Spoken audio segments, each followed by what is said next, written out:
স্তর আমি ভাগে পাইলাম।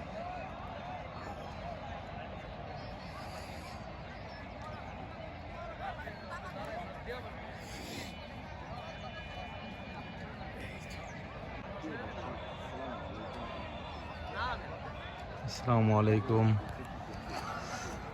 আজ 8ই ফেব্রুয়ারি। আমরা আছি নবাবগঞ্জে বারোয়াখালী ইউনিয়নের আজাহারি মাহফিলের মাঠ। এখন বাজে সকাল 7:22। সকালের এই অবস্থা। এটা হচ্ছে মাহফিলের বিশাল প্যান্ডেল, যেখানে প্রায় 10 লক্ষ মানুষের বসার জায়গা করা হয়েছে। বিশাল প্যান্ডেল এবং যথেষ্ট পরিমাণে LED screen, mic, sound system প্রস্তুত করা হয়েছে। এখানে দেখতে পাচ্ছেন যারা আছে তারা গতকাল রাতেই এখানে উপস্থিত হয়েছে।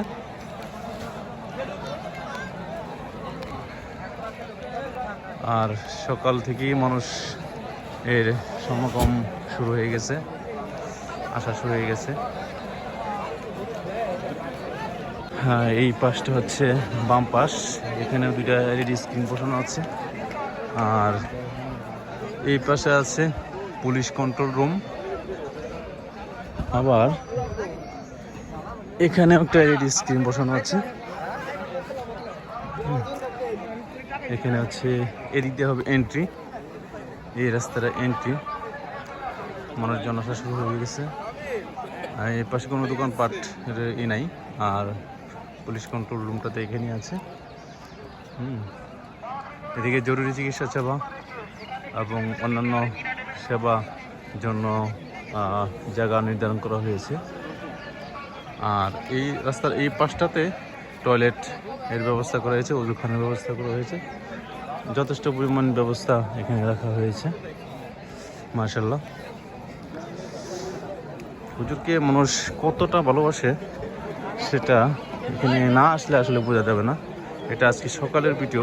কাল বিকালে প্রচুর পরিমাণ মানুষ এসেছিল, মহিলা, বাচ্চা কাচ্চা এবং অন্যান্য ধর্মাবলম্বীরাও কিন্তু এখানে এসেছিল হুজুরের মাঠ প্রস্তুতের ব্যাপারটা দেখার জন্য। এখানে হচ্ছে মিডিয়া লোক এইখান থেকে বের হয়ে যেতে হবে। হ্যাঁ, বেরিয়ে যাবো আমরা। মিডিয়াতে আছে তো, একটা শট নিতেছি আর কি। আচ্ছা আচ্ছা, নেন শর্ট দ্রুত করেন ভাই। জি জি।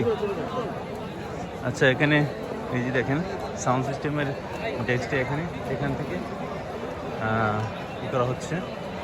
আর এই হচ্ছে মানুষের অবস্থা। আর এইদিকে হচ্ছে এন্ট্রি গেট। এই পাশে হচ্ছে মিডিয়া পার্সনদের জন্য সেল রাখা হয়েছে। আর এটা হচ্ছে মূলত মূল প্যান্ডেল স্টেজ। এখানেই হুজুর বসে তাফসীর পেশ করবেন। আর স্বেচ্ছাসেবকরা প্রস্তুতি গ্রহণ করছে। এরই মাঝখানে অনেক স্বেচ্ছাসেবক এখানে উপস্থিত হয়েছে। তাদের প্রায় 2000 স্বেচ্ছাসেবক প্রস্তুত করা হয়েছে এই মাহফিলের শৃঙ্খলা বজায় রাখার জন্য।